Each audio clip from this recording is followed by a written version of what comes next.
Hi friends, hello everyone.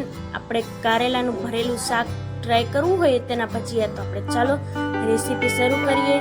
સૌથી પહેલાં તો આપણે પૌવાનો ચેવડો લઈ લઈશું. આ ચેવડાને આપણે મિક્સર જારમાં એડ કરી દઈશું અને પીસી લઈશું બારીક. એકદમ સરસ રીતે પીસાઈ ગયું છે.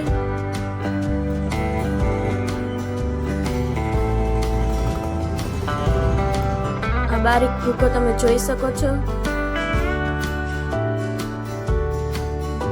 હવે આપણે એક લોયામાં ચણાનો લોટ એડ કરીશું.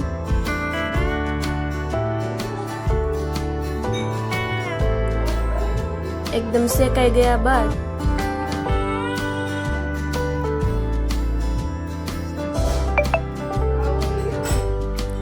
આપણે તેમાં ચણાનો લોટ અને પૌવા બધું મિક્સ કરી લઈશું. ચટણી પાવડર એડ કરીશું, હળદર પાવડર એડ કરીશું, ધાણા જીરું પાવડર એડ કરીશું. ત્યારબાદ સ્વાદ પ્રમાણે મીઠું એડ કરીશું, લીંબુનો રસ એડ કરીશું. ત્યારબાદ ખાંડ એડ કરીશું.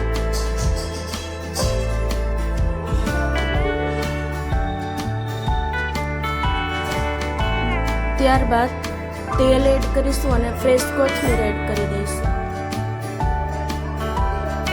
હવે બધું જ બરાબર રીતે મિક્સ કરી દઈશું.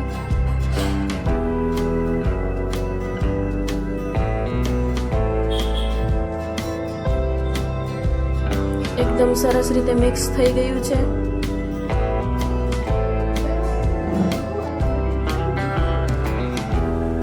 પાણી એડ કરી દઈશું થોડું.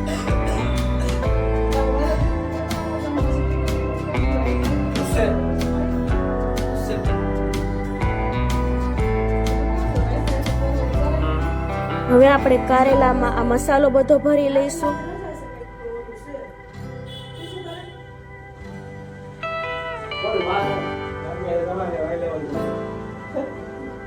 એકદમ સરસ રીતે મસાલો ભરાઈ ગયો છે.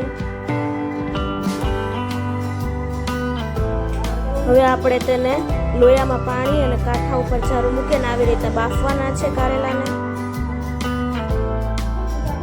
આવી રીતના આખા મૂકવાના છે મસાલો ભરીને. હવે આપણે પાણી ઉકળવા દઈશું.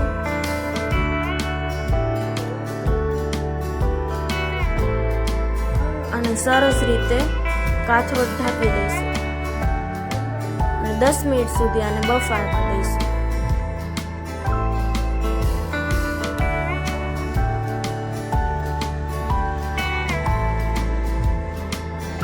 દસ મિનિટ સુધી આમ રહેવા દઈશું. 10 મિનિટ થઈ ગઈ છે. આપણે જોઈ લઈશું કારેલા એકદમ સરસ ચડી ગયા છે કે નહીં.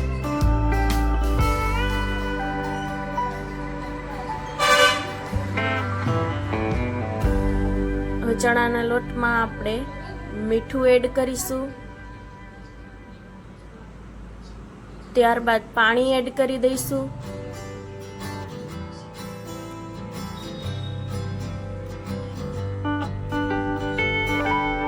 એકદમ સરસ ચણાનો લોટ તમે જોઈ શકો છો.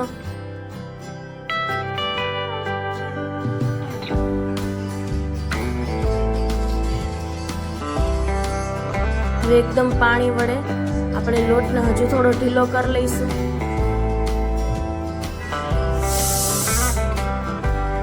હવે આપણે ચણાનો લોટ વડે આ કારેલાને કોટ કરી લઈશું.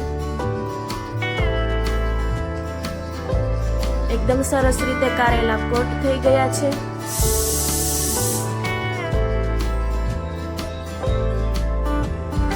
તમે જોઈ શકો છો.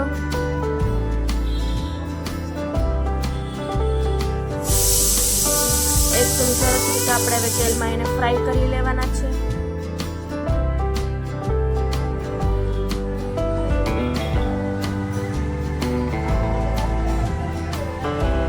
એવી જ રીતના બધા કારેલા રીતના આપણે ફ્રાય કરી લેવાના છે. એકદમ સરસ સ્વાદમાં બને છે. એક વખત ઘરે ટ્રાય કરજો, ખૂબ જ સરસ છે રેસીપી. હવે આપણે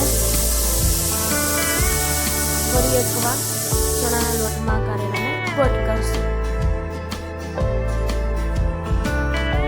એકદમ સરસ રીતે કોટ થઈ ગયું છે. એકદમ ચણાનો લોટ જાડું સરસ પડ બની જાય એટલા માટે આપણે ફરીથી કરવાનું છે. હવે આપણે તેને ફ્રાય કરીએ.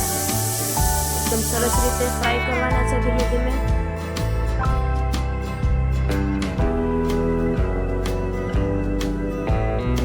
હવે તમે જોઈ શકો છો એકદમ સરસ રીતે ફ્રાય થઈ ગયા છે.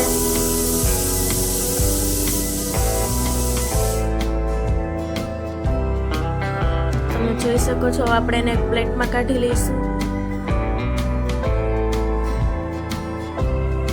હવે આપણે એક ચાકાની મદદથી આપણે કટ કરી લઈશું.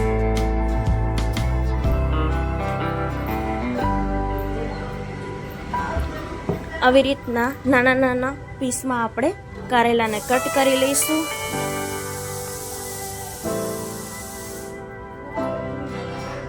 હવે આપણે તમે જોઈ શકો છો કે રીતના સરસ રીતે આપણે ભરેલા કારેલાના ભજીયા ઘરે ટ્રાય કર્યા. તમે પણ આ રેસીપી ઘરે ટ્રાય કરજો. જો વિડીયો ગમે તો વિડીયોને એક લાઈક, કોમેન્ટ, શેર અને અમારી યુટ્યુબ ચેનલને સબસ્ક્રાઈબ કરી નાખજો. હવે નવા વિડીયોઝ જોતા રહેજો. Thank you. એક વખત ઘરે ટ્રાય કરજો. ટેસ્ટમાં ખૂબ જ સરસ બને છે અને મસાલેદાર કારેલાની રેસીપી એક વખત ટ્રાય કરજો.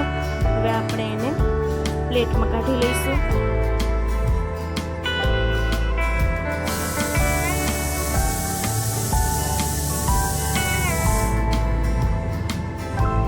એકદમ સરસ તૈયાર થઈ ગયા છે.